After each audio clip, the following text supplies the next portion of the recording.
We got news bigger than Chris Jones for you guys today. We're about 10 days away from the Super Bowl, and ESPN's Jeremy Fowler's dropped some news on some free agents. We're going to talk about it. Welcome back to All Chiefed Up. We're back with another podcast for that ass. For the love of God and all that's holy, hit the like button and the subscribe button. Big news day today. Nick Bolton talk. You know you're in trouble when you have a lead story about Nick Bolton. You're listening to All Chiefed Up. Steve, so ESPN's Jeremy Fowler released a list of free agents to look at during this offseason, and he mentions Nick Bolton for the Chiefs here. He says Bolton's demeanor and quick play recognition fit well in KC. He's a downhill thumper against the run with 11 tackles for loss. In coverage, Bolton lacks elite second-level range, blah, blah, blah.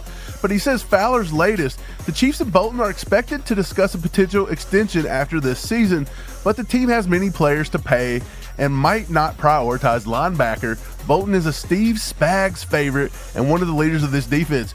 Steve, what do you think about Jeremy Fowler and his breaking news here? I don't really know what to say about it. He literally said what everyone knows, that Nick Bolton's contract's up and they might extend him, they might not.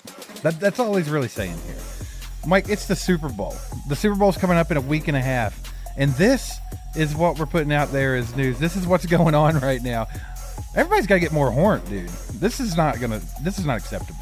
Yeah, it's the week before the Super Bowl. There's nothing out there. This is everybody's breaking news right now to say they may sign Nick Bolton, they may not. Hey, and the sky's blue, okay? I don't think that signing Nick Bolton is a big priority for Brett Veach and everybody right at this second. They're focusing on the big game, the three-peat. But let's take one little look. Let's take a slight sneak peek in the future here. Will they sign back Nick Bolton? Do you think they will? Do you think this is a priority like he said or no? I don't think signing back Nick Bolton is number one on the Chiefs' to-do list. This might be able to work something out, and we could see him around with the Chiefs for the foreseeable future. Yeah, I personally like Nick Bolton. Weird. I don't think that he's a top 5 linebacker in the league or anything like that, but I do think he's very serviceable within what Spags likes to run. Now, his downfall is that I've seen it this playoff run. He's filling the wrong holes. He seems to be a step slow every now and then. But when it counts and he's going against the Derrick Henrys of the world, we've seen him step up and like pop people in the hole and like just seriously stifle a run game. And we're going to need that this week versus the Eagles coming up here in the Super Bowl because Saquon Barkley is having, by all means, an MVP season. So we're going to see if Nick Bolton deserves to stay here long-term or not. Is it fair to say we should sign Nick Bolton for big money based off of one game versus the Eagles in the Super Bowl, considering he was a big reason we beat Philadelphia the last time we were in the Super Bowl? It's not fair to say that, and I don't think it all hinges on this game per se, but I do think that whether he gets big money or he gets average money, and a lot of people think it could go either way, but I'm not for sure. I do think they'll look to bring him back, but if they don't, we have a lot more needs everywhere else, and I think a lot of people want to say, is it Trey Smith or is it Nick Bolton? We can't have both. We may be able to have both. I don't know. We may be able to have neither one of them. I don't know. So it just goes to Brett Veach's desk, and I'm glad he's making the final decision there. Steve, so Justin Reid said he bought 30 Super Bowl tickets for the New Orleans Super Bowl here next week, and he said that ticket prices were going through the roof. I took a look today at TickPick. Don't be nasty. By the way, no sponsorship, TickPick. You know where to find us. But they usually have some of the best deals. $4,000 is some of the cheapest seats you can find, dude.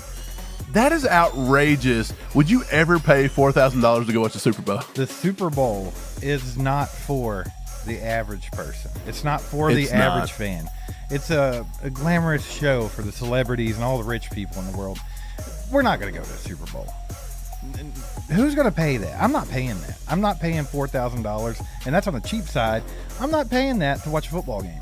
I'm not going to. Dude, that's a nosebleed. Like, you're at the top of the dome listening on a radio somewhere. You're not even watching the action for $4,000. He says that the Chiefs have to win for him to break even. So I guess there maybe is like a winning incentive in his contract maybe, but he's not buying nosebleed seats for $4,000 for 30 people in his family. So he's probably going at least to the $6,000-$7,000 range. This dude's spending over $150,000-$200,000 for tickets to a Super Bowl. That is insane.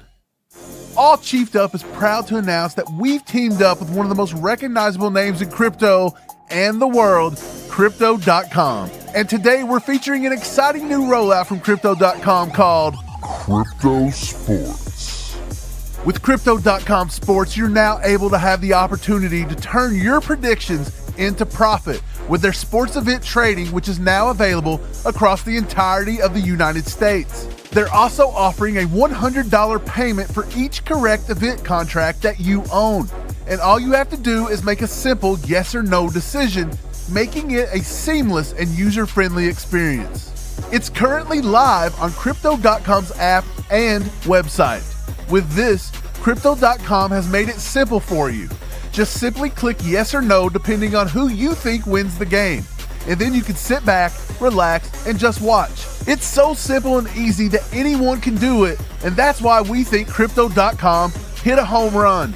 If your prediction is correct and the team ultimately wins or loses, you receive a $100 payment for your correct prediction within one business day after the event is finished. And now, if you use our link in the description to sign up, you can also receive an additional $10 worth of Crow Coin, and you'll get that $10 worth of Crow bonus after you complete your first sports event contract trade. Again, be sure to sign up using the link we've provided for you in the description below, and don't miss out on that additional $10 of Crow that Crypto.com is generously offering. Yeah, Mike, so Patrick Mahomes said in his presser that they ran the 65 toss power trap, the iconic Chiefs play in this game last week against Buffalo. What do you think they did that for? You think that was going to be an effective play and he thought it would get them some yardage? Or do you think they stopped and they were like, you know what? We're going to pay homage to this organization. I mean, what are people talking about here? I don't think he ran it just because it is a play from our past. Maybe. I mean, Andy is a historian of the game. He'll go back and, find plays from college games and games from Yale back in 1920. So maybe he did want to do it for that reason. But also, I just think kind of like a 65 toss power trap is kind of common in so many words. Like, it may not be that exact play call, number scheme, whatever, but it's literally just like a toss power trap, which means somebody's pulling. It's one of those things, man, where I think Chiefs fans get this and they want to put some nostalgic spin on it, I guess, and it's cool, but I don't think Andy ran it for that specific reason. I think he ran it because he thought it would work against the Bills. The same way they went back and borrowed a Ravens play that Lamar Jackson did because they seen where they were biting down on Justice Hill and let Lamar Jackson walk into the end zone. Patrick Mahomes takes it in for a nice little touchdown scamper, and it's history from there. I don't think Andy holds back any kind of plays. We've talked about this all the time. I think Andy's just a genius, and he don't have to have all these stashed plays over here.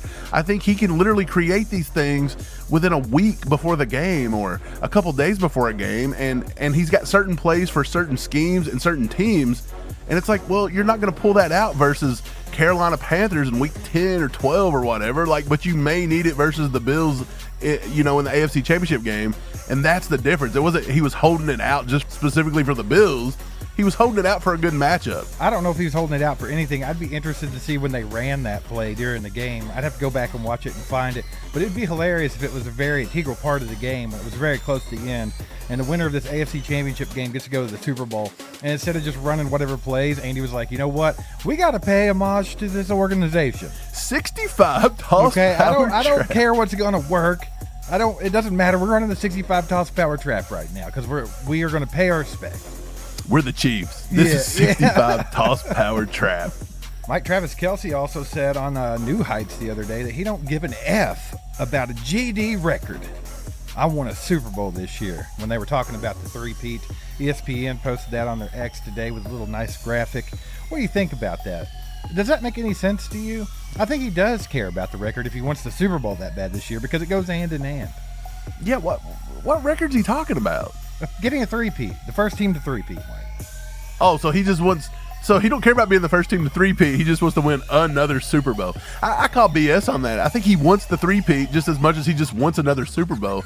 Because I believe if you said, well, you can lose this one, but you'll win next year. No. I believe he would say, no, I would rather have this one. Right, yeah. I think there is something to that. But it doesn't make any sense to me because it goes hand in hand. It's like, if you want to win the Super Bowl this year, then you obviously want to make history. And who doesn't want to make history?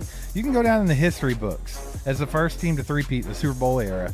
You're going to want to do that, right? I don't think that's completely out of their minds. I think they do think about that somewhat. Also, if you win, you go down in history as the first NFL team or franchise in any sport to melt the faces and cry people into complete dehydration, and everyone just passes out and perishes from earth, from the salt leaving their body. Dude, so many crybabies. I've never seen a team break general sports fans in general. I've never seen it happen this bad, this magnitude. We've never seen it. The Chiefs hurt them, Mike. They hurt them. We're going to have to pull out the doll and be like, where on the doll did the Chiefs hurt you?